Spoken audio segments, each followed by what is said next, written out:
I am a pizza delivery driver. Last week, I accidentally intercepted an attempted kidnapping. This is probably going to be one of the craziest stories you'll ever hear, but it's real, and it happened to me. I've been having a really busy night, non-stop back and forth delivering pizza, without any time to even pause and take a leak. I've been so busy that I wasn't really thinking about bathroom breaks. But we're also going through a bit of a heat wave in our area, so I've been drinking copious amounts of water. All of a sudden as I was driving to this particular delivery, and the urge to go hit me. Things went from 0 to 60 in an instant. Thankfully I was close to the customer so I could get this one over with quickly. Or so I thought. I pulled up to the house, and it was an area I'd delivered in before, so I could immediately see that something wasn't right. All the lights were off in the house, not even the glow of a television or anything. It was extra apparent because the streetlight closest to the door happened to be out of order. And on top of it all, the block was dead quiet. This is a big university area, and obviously there aren't many student renters in July, but there had to be at least one person, because someone ordered this pizza. Maybe they just liked sitting in the dark or they were out back in the yard, whatever. I just didn't want to get out of my car and knock on a quiet house in the middle of the night without first checking that I had the correct address and the customer was inside. It was scorching that night, even after sundown. My car's AC is a joke, and the piping hot pizzas don't help things much, so I have to try and open the car door as infrequently as possible to keep any cool air in. I called the number the customer provided and the voice on the other end said, kind of brusquely and out of breath, "Yeah?" I just tried to keep it clear and concise, "Hey, it's your pizza out front but there doesn't appear to be anybody home?"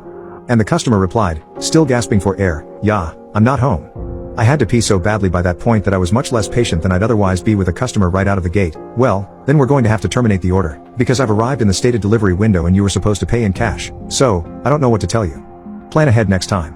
I instantly regretted letting my bladder do the talking for me as the voice on the other end came through more clearly as a young, bubbly, and very distraught girl who couldn't have been older than 20 or 25. "Oh my gosh, I'm so sorry, I was running down the street so I could barely hear you," she cried. "I just switched you out of my AirPods. Is that better? Sorry, I completely lost track of time at work, but I knew you were coming. That's why I'm literally running home right now. Please don't leave, I'm starving and I don't have a car. Seriously, please don't leave. 5 minutes tops, okay? I know what it's like to be hungry, and running late, and have no car but not live near any restaurants." Plus when I heard her voice I began to remember more specifically having delivered to this place a couple times before, and she'd always been perfectly nice. Now I felt bad for snapping at her. I tried to walk it back, while simultaneously looking out my window for potential spots to pee. No, my bad, I'm letting the heat get to me and it's not your fault. No need to rush. See you when you get here. I hung up and, while surveilling the street, was starting to think I was really out of luck. All the other houses had people in them, and were close together, so there were no clumps of trees or out-of-the-way patches of land or anything. Of course I had just tossed my empty water bottle at the last delivery, because I'm an idiot. Finally, I decided it was escalating to the point of an emergency, and the safest bet was to use a bush in front of the woman's house. She wasn't home. The street light was out so no one would see me. The people who were home were inside. My car was parked across the street and we're a small shop who don't wear uniforms, so if someone did spot me, they'd have no way to connect me to my employer. Animals pee outside all the time, humans are animals. This is fine. I scurried over to the tallest bush in her front yard. She didn't really have much of a yard, more just a walkway lined with bushes and flowers that ran adjacent to her front door.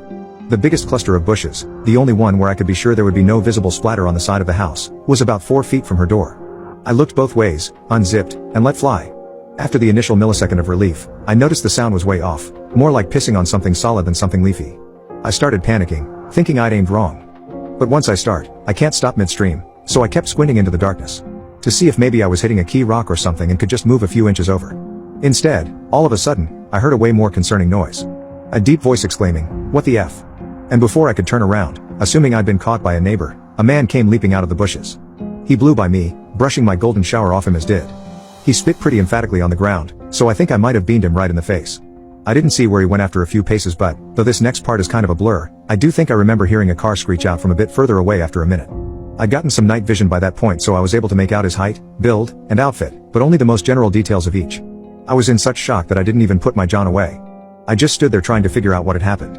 My fight or flight response totally failed me at that point, because I did the absolute last thing I should have done, and approached the bushes to try and validate this. There must have been a good reason for a man in a hoodie to be behind these bushes in the middle of the night. Theory. So I walked over to the side, turned on my phone flashlight, and tried to peer around the line of shrubbery. That's when I saw the bag. There was a tattered drawstring bag sitting behind the bushes. Slightly splashed with pee. But I was in such a moronic daze from shock that I groped around for it thinking, see?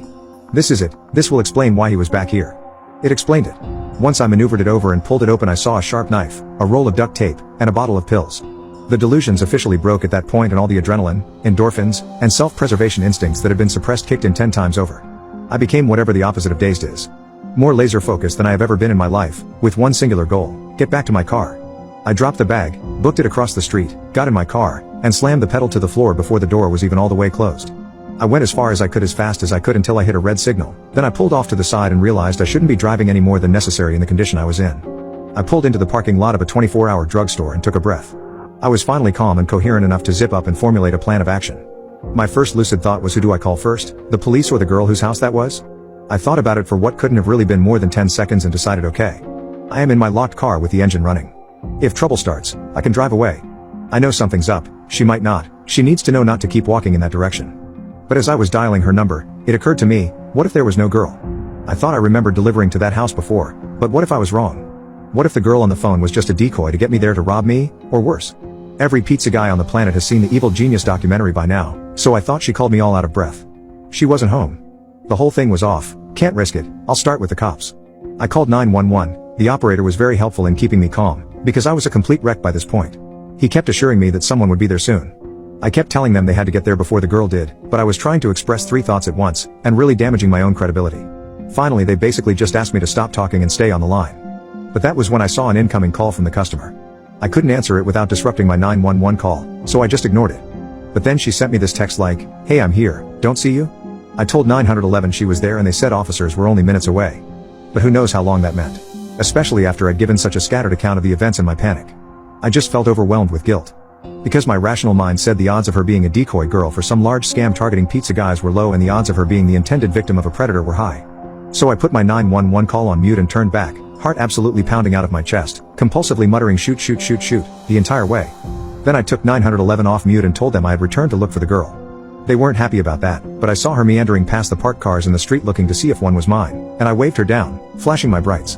She bounced on over to the window of my car, happy-go-lucky. I figured that was a good sign that she wasn't in on whatever this was. But I was just so scared to be back in the general area and to not know what had just happened or what was going to happen. I kept whispering, "Get in. Get in." And she was like, "Get it? Huh? Oh. You want me to get the pizza from the back?" I didn't want to make the same mistake with her that I had made with 911, so instead of trying to tell the whole story, I stuck to the bare basic facts. There was a man in your bushes. I'm on the phone with the police. I don't know where he is right now. Please get in the car so we can lock the doors. I was barely able to get even those sentences out, and I was shaking like I'd had 10 cups of black coffee. I held up my phone with 911 on the call screen to verify it for her.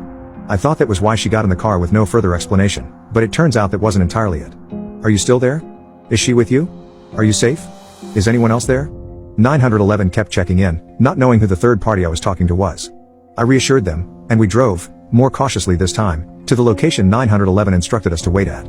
I didn't actually have to do much after that. The police came pretty soon. After, a police car met us, I gave a statement telling them everything I observed, and she went to go speak to more officers in more detail than they needed me for. It turns out the reason she got right into a strange pizza guy's car without probing any deeper into my story is because she knew who the man was right away from my description.